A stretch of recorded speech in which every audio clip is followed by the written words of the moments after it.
Everyone had a sheet of paper. I asked the guys to draw a line down the middle of the sheet of paper. And on the left, I asked them this question: how does society view your success as a player? Top 5 things. How does society view your success as a player? Here's what the guys said. After we did that, we went to the right side. And I asked them the same question 10 times, and it was geared at life in general. The question was, what's important to you? I would ask, they would write. I would ask again, they would write. After that, they had a list of 10 things, and I had them prioritize 1 through 5 what was most important to them. After they did that, we stacked it against the society scorecard. I asked them, what do you see when you see that? They responded probably as you all would. Not a lot of crossover on the list. And if we listen to society, what's going to happen? It's going to pull us away from what's most important to us. And that's what the PGMs are for, to establish a brotherhood that's strong enough that it can battle the outside forces. Strong enough to battle the outside forces. And as they started to talk about that, it reminded me of a team that I worked with in 2016, the Florida softball team. And I shared that story with the Gonzaga men's basketball team. The first time I met with this team, the 5 seniors told me that they wanted their mantra for the year to be brick by brick. This is senior day. There's 5 bricks, each contain their number. When they told me that, I thought of an outstanding TED Talk that you can show your team. And Tim Walton, the head coach, showed his team this talk. Here's a clip of it. What motivates people are the bonds and loyalty and trust they develop between each other.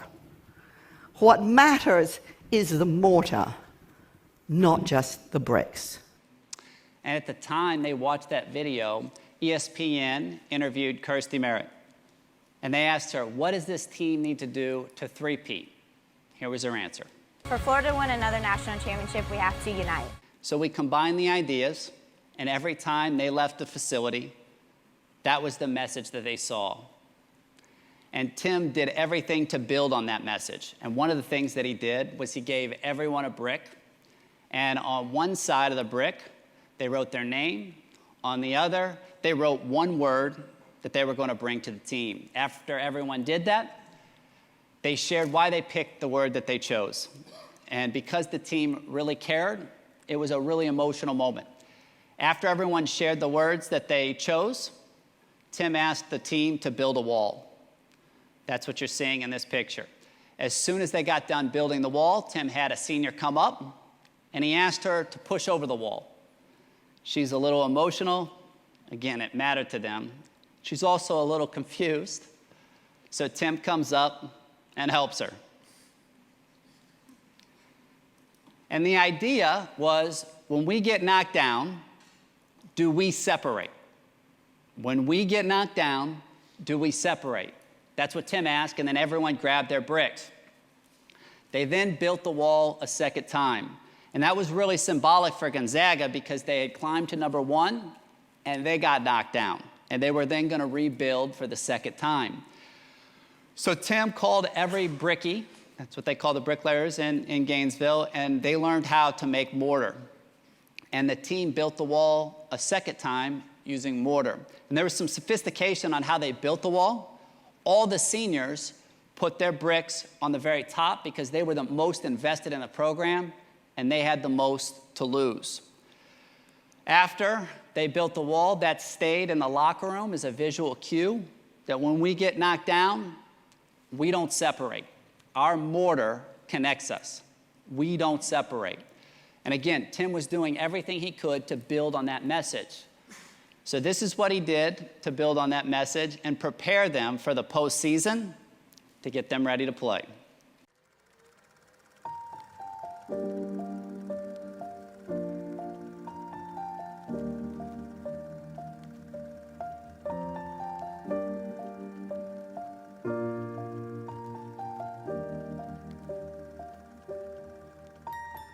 Once I was 7 years old, my mama told me, go make yourself some friends or you'll be lonely. Once I was 7 years old.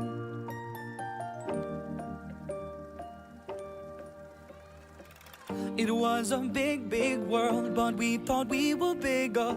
Pushing each other to the limits, we were learning quicker. By 11, smoking herb and drinking burning liquor. Never rich, so we were out to make that steady figure. Once I was 11 years old, my daddy told me, go get yourself a wife or you'll be lonely. Once I was 11 years old. Only see my goals, I don't believe in failure, cause I know the smallest voices, they can make it major. I got my boys with me, at least those in favor. And if we don't meet before I leave, I hope I'll see you later. Once I was 20 years old, my story got told. I was writing about everything I saw before me. Once I was 20 years old.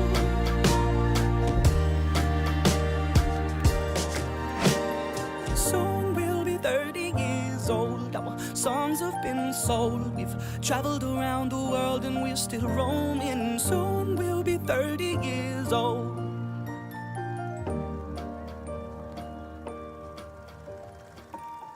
Once I was 7 years old. This is Tim right after showing the team the video. Tim's a relatively unemotional guy. He was moved to emotions, as was everybody in the room. And his message to the team right now was, do you remember back to when you were 7? You cared more about the conversations in the dugout than you did anything else. You were thinking about what flavor popsicle you would get after the game, not whether or not you got on base or how many hits you got. And as you pan out, you can see how emotional the room was, because they felt the expectations robbing the joy from them. And so what Tim did is he presented this board. If you look closely, you can see a brick wall. And everybody got a moment card. And everyone wrote down their favorite moment of the regular season. They shared those moments with the team, and once they shared it, they stuck it up on the wall.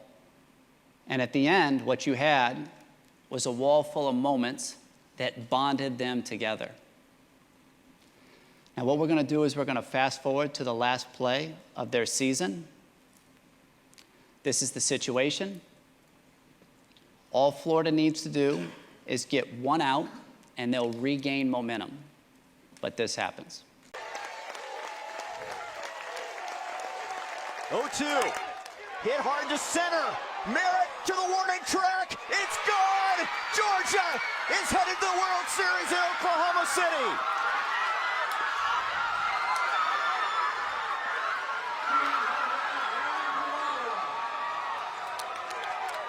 The seniors' worst fear was losing their last game in their jersey. That just happened. And moments after it happened, Aubrey had to do the press conference. Here's what she said. Yeah, that ball was hit pretty well. But with Kirsty in center field, you know, there's always a chance. I mean, since the day we got here, Kirsty's been the player that would go through a wall. So her literally going through the wall to try and rob that, to give our team a chance, really kind of just shows you what Kirsty's about, shows you what our team is about, shows that even though that ball was hit really, really well, we still thought that we had a chance with Kirsty in center, and she's one of my best friends, and I'm happy to have played with her for 4 years. She finishes and she goes back to the locker room. Tim Walton, the head coach, has to stay back and do more media. He then goes to a coach's locker room, separate from the team. Gets a knock on the door from his wife, and she said the team's still in there.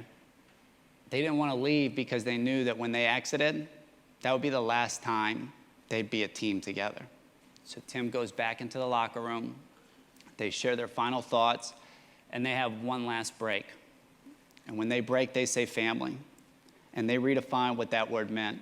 To them, they define family as forget about me, I love you. If you think about it, they got knocked down. What didn't they do? They didn't separate because it was all about the mortar. And as the Gonzaga men's basketball program watched that, They were moved because it felt like they were looking at themselves in the mirror. They could feel all the outside forces pulling at them. And so they committed to not having anything tear at their mortar, at their brotherhood. And we would try to message around that. So in early January, they get 2 of their guys back. So when they won the Maui Invitational, 2 great players didn't play. Killian Tilly, who was a projected first rounder prior to his injury, 6'10" shooter, and the 5th-year transfer, Gino Crandall. So when those guys come back, and there's a lot of talent, they're going to take minutes from their teammates. And so that could be things that tear at mortar. So Travis tried to get ahead of this moment. This is the moment when Killian and Gino check in. Transfer from North Dakota. See Gino with that wrap on his right hand. Here's Tilly coming in.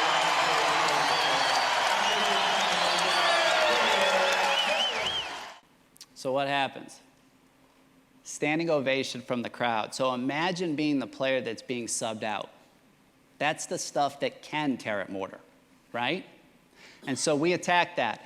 And Travis showed them a video from the 2018 National College Football Championship that featured Alabama and Georgia. And on the bottom of this clip showed the Vegas odds for Alabama to win the game throughout the game. The receiver comes in, they hand it, no, they keep it, and sprinting to the edge, the Dogs barking in the first half. He hasn't been under fire much in meaningful games, as we've said. Rolls, flips it high, into traffic, intercepted.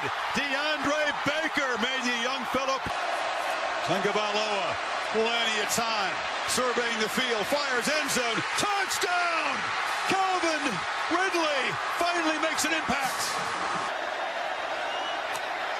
No! Hooked it! Tagovailoa dancing around, circling back, drop! Tagovailoa trying to make up for it, fires to the end zone, touchdown! Alabama wins! What did it get down to? 7%. So the question is, what makes teams stick together when it's only 7% chance of winning? Travis flashed that up on the screen and asked the guys, what do you see when you look at that? It's a powerful image. The guy on the left, Jalen Hurts, you know what they saw? They saw a 25-2 record starter. They saw an SEC Offensive Player of the Year. 13-0 at halftime. The coaches make a decision to bring a freshman in. That's his response. Powerful. So what is it that makes a teammate want to run through a wall for you? That's what Travis asked the team. And here were the top 5 reasons. And you can see on number 3 how deeply the Florida message resonated. The next day, when the guys walk into the weight room to get their workout, this is what they see. So behind the workout, that's what really drives the workout. Now, the biggest challenge of having a very talented team is not just playing time. It's you can have a B or C level execution and still win, which will reinforce bad habits. So I gave Travis an interview that I did with Bill Beswick, who's a world-renowned psychologist based in the UK, and Travis showed this to the team.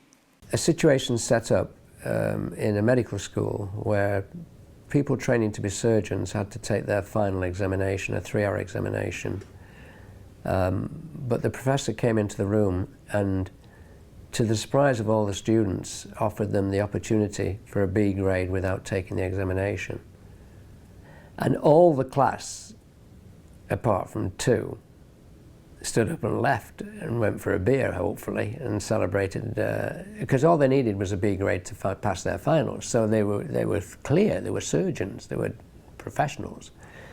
But 2 people stood, 2 separate individuals, and the professor said, I've offered you a B grade without taking the examination, why are you still sat there?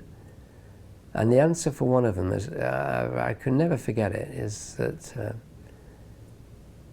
I've based my life on trying to be an A-grade student, an A-grade surgeon, an A-grade person. I'm not in a mood to accept B grade now. I'll take the examination. That was the test. Who's going to hold themselves to a higher standard than the outcome requires? The two that did, they were on their way to being world class. And that was the question that Gonzaga asked. Are we willing to hold ourselves to a higher standard than the outcome requires? That week, that was the score.